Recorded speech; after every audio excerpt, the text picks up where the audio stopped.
Today we go back to 1780 to share the story of a group of Appalachian frontiersmen who played a pivotal role in winning America's independence from Great Britain. Another one of the stories of Appalachia.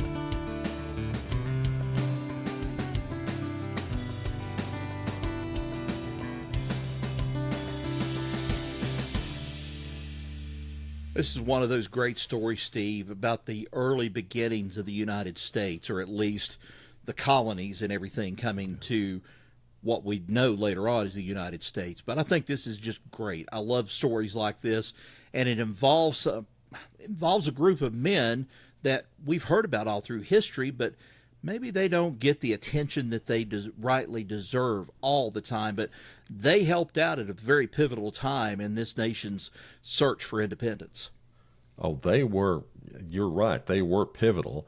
They were the basically what kick-started again the revolution and ended up winning us a country. Wow. Well, folks, today's story involves those men who lived on the frontier of Upper East Tennessee and Southwest Virginia. Back then, this land was considered to be a true frontier to be tamed by the men and women who moved here, and by doing so, breaking British law. Yeah, that's right. See, the British Crown had declared lands west of a line that ran along the Appalachian Mountains as Cherokee territory, closed to settlement. And those folks that settled in the area were, under the law, trespassing. But that didn't stop them. Instead, they carved out settlements like Watauga at Sycamore Shoals along the Nolichucky and in Carter's Valley, and even set up the first independent government west of the Appalachians, the Watauga Association. That was back in 1772. These folks didn't wait around for someone to tell them how to govern themselves. They made a deal with the Cherokee to lease the land, then bought it outright in 1775. And wouldn't you know it, they named their new district after George Washington, way ahead of the rest of the country, and that district soon be the first North Carolina county west of the mountains, Washington County, which, by the way, still exists today, but in Tennessee. But the Crown wasn't happy, and neither were all of the Cherokee. A young Cherokee leader by the name of Dragging Canoe, whose story we've told in a previous podcast episode, was absolutely furious about the land deals and rallied an estimated 1,000 followers known to history as the Chickamauga. Now, in the decades-long armed struggle to drive out the European pioneers, it led to some of the bloodiest battles, but the settlers held their ground in their new home. And, Rod, by doing so, they solidified their communities. Before long, these same men were called upon to fight for something even bigger, American independence. And, folks, that takes us up to 1780, when the British were gaining the upper hand in the South. General Cornwallis had just crushed the Patriots at Camden and was pushing far up into North Carolina. To protect his advance, he sent Major Patrick Ferguson to root out any Patriot resistance in the back country and to protect those who lived in the region who supported the British Crown, known as the Loyalists. Now, Ferguson made a critical mistake, though. After chasing down some local Patriot militias, he sent a message to the Overmountain settlements on the edge of the frontier. He threatened to, quote, march over the mountains, hang their leaders, and lay waste to the country with fire and sword if they didn't surrender. Well, let me tell you something, Steve. That threat did not go over well. Isaac Shelby, one of their leaders, was outraged. He rode 40 miles to Watauga to meet with John Sevier. Together, they decided it was time to strike back, and they didn't waste a moment doing so. The call went out, and soon the frontier settlements were buzzing with activity. Hundreds of men gathered at Sycamore Shoals in what's now Elizabethton, Tennessee, on September 25, 1780. The preparations were an all-hands-on-deck effort, and it wasn't just the men that were involved with this. They had the guns, but there were other people that helped make it happen. It was the women of the settlements who played a huge role. Mary Patton, for instance, provided 500 pounds of black powder from her family's mill, a critical supply for the march. The community pulled together, preparing food, mending clothes, and even forging bullets. Everyone had a role to play, right on down to even the kids. And Rod, they were meticulous in their preparations. Sullivan County merchant John Adair donated funds to help supply the expedition, while local craftsmen ensured every rifle was in top condition. They even mined lead at Bumpus Cove, smelting it into bullets. Well, by the time they were ready to march, the force included 240 men from Washington County, led by John Sevier, and 240 led by Shelby from Sullivan County, and 400 more from Southwest Virginia under Colonel William Campbell, who had come to Sycamore Shoals on September 25th after organizing in Abingdon on the banks of Wolf Creek at the Abingdon Muster Grounds on the 23rd. They planned to rendezvous with the remnants of the Patriot Army defeated by Ferguson's British soldiers along the way, which would bring their numbers to well over 1,000 determined men. The morning of September 26 started with a fiery sermon at Sycamore Shoals by Reverend Samuel Doak. He blessed the men and invoked the biblical story of Gideon, saying, quote, "The sword of the Lord and of Gideon will lead us to victory," end quote. That must have sent some chills down their spines, for sure. Well, leaving a small force of home guards led by Anthony Bledsoe and Charles Robertson to protect the settlements against Indian raids, the Overmountain men set out on one of the most grueling treks of the Revolutionary War. Their route would take them through some of the roughest terrain the Appalachian Mountains have to offer. Now, the first challenge was crossing Roan Mountain, a towering peak with steep, rugged trails and one of the tallest mountains east of the Mississippi. These men carried everything they needed: rifles, ammunition, provisions on their backs or on pack horses. The nights were cold and the terrain unforgiving, but they pressed on. Their first stop was Shelving Rock at the base of Roan Mountain, where they camped for the night, and from there they crossed Yellow Mountain Gap, following the North Toe River Valley down to Bright Settlement, what we know of today as Spruce Pine, North Carolina. Well, by September 29th, they reached the top of the Blue Ridge at Gillespie Gap, where the force split into two groups to cover more ground. Campbell's Virginians descended toward Wofford's Fort and Turkey Cove, while Sevier and Shelby led their men to North Cove to meet up with Colonel Charles McDowell. Despite the splitting and reuniting of forces, the Overmountain men remained focused. Every step brought them closer to Ferguson's Loyalist Army.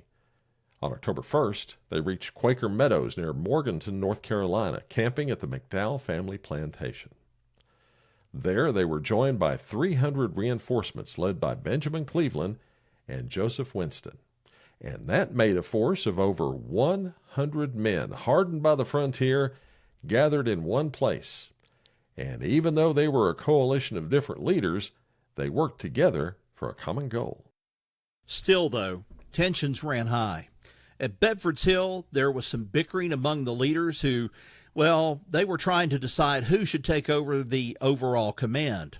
Eventually, Charles McDowell was sent off to General Horatio Gates to request a permanent commander, leaving his brother Joseph in charge of his unit. Well, even with those disputes, they kept on marching. By October 4th, they had reached Ferguson's former base at Gilberttown, only to find he had evacuated eastward, heading toward Charlotte. A local spy informed them that Ferguson was now aiming for the Loyalist stronghold at 96 in South Carolina. They changed course, moving southeast toward Cowpens. Now, along the way, they were joined by another 400 men under South Carolina's James Williams and a smaller contingent led by Frederick Hambright. And, Rod, by October 6th, they were closing in.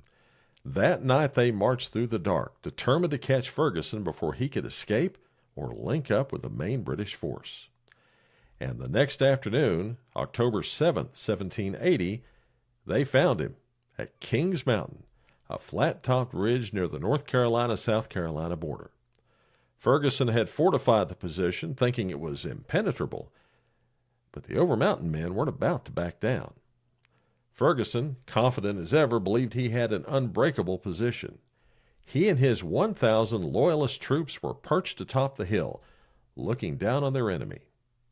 He even boasted that all the rebels in hell couldn't drive him out. But, Rod, Ferguson underestimated the men he was up against. These weren't soldiers in neat rows. They were frontiersmen, expert marksmen, and fighters who knew how to use the woods and the land to their advantage. Wow. Well, the Patriots approached Kings Mountain around 3 p.m., and the Overmountain men didn't attack in a straight charge like European armies. You know, that same thing of where they'd march forward and then they would fall down, go and reload again. They didn't do this stuff. Instead, they used their hunting tactics, surrounding the mountain in a U shape, staying hidden behind trees and rocks, and creeping forward between shots. Well, they came in waves. William Campbell, leading a Virginian force, was the first to order his men forward.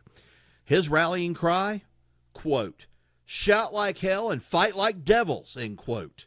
And they did just that. They fired up the slopes with deadly precision, their long rifles far superior to the Loyalist muskets, and the Redcoats fired back, but every time they shot, the frontiersmen ducked behind the trees, reloaded, and advanced again. I guess you could say this was the Revolutionary War form of guerrilla warfare. Yeah, indeed it was. Now, Rod, Ferguson wasn't just sitting around and watching all this stuff from the sidelines. He rode up and down the mountain on his white horse, blowing a silver whistle to rally his men. Now, he'd trained those Loyalist soldiers in bayonet charges, and twice he ordered them to rush down the slopes to scatter the Patriots. But here's the thing. Bayonets are deadly in close combat. But the Overmountain men weren't playing by British rules. When the Loyalists charged, instead of standing their ground and fighting hand to hand, the Patriots melted back into the trees. Then as soon as the charge faltered, they rushed forward again, picking off Ferguson's men one by one. This went on for nearly an hour. The battle wasn't fought in neat lines, kind of like what Rod said a minute ago, like they did in Europe. It was chaotic, it was brutal, and it was personal.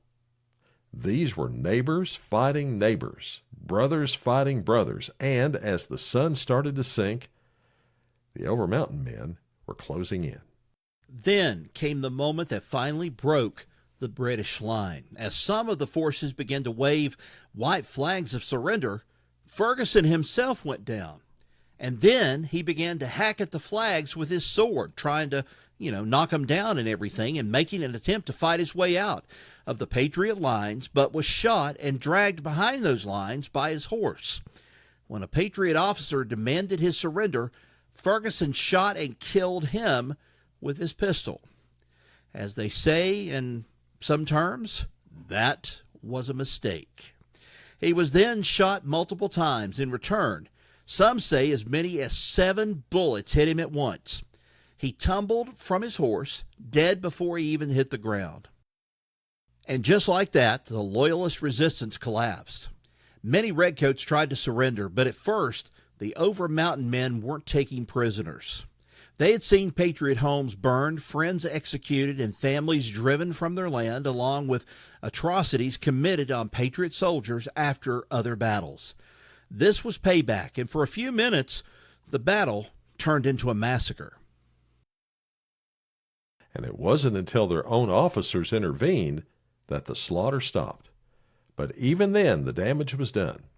157 Loyalists lay dead, 163 more were severely wounded, and nearly 700 had surrendered. Meanwhile, the Patriots had suffered only 28 killed and 62 wounded. It was one of the most lopsided victories of the entire war. The Overmountain men had won, but they weren't done yet. They rounded up the captured Loyalists and began marching them back towards the mountains. And along the way, Rod, they held impromptu trials. 9 of Ferguson's men were found guilty of war crimes, burning homes, murdering civilians, and attacking Patriot families. The Overmountain men made their decision fast. Those 9 were hanged on the spot in northern Rutherford County. It was harsh frontier justice, but to the Overmountain men, it was justified. These weren't soldiers they were fighting. This was a civil war in the backcountry, and those wounds ran deep. But the real impact of Kings Mountain wasn't just revenge, it was strategy.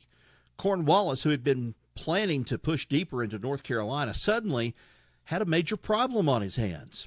With his western flank exposed, he had no choice but to abandon his advance and fall back to South Carolina. And that retreat gave the Patriots time to regroup. It also convinced more men to join the fight, men who had been on the fence or the sidelines about the war that saw the British could be beaten. And in fact, Rod, some historians call Kings Mountain the beginning of the end for the British in the South. And it was all thanks to a bunch of frontier settlers who refused to back down. Well, after the battle, many of these men just went home to their farms and families, but some of them went on to play huge roles in shaping the future of America.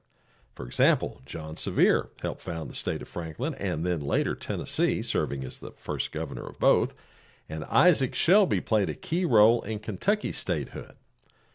And the victory at Kings Mountain, well, it's still remembered today as one of the most decisive battles of the Revolution.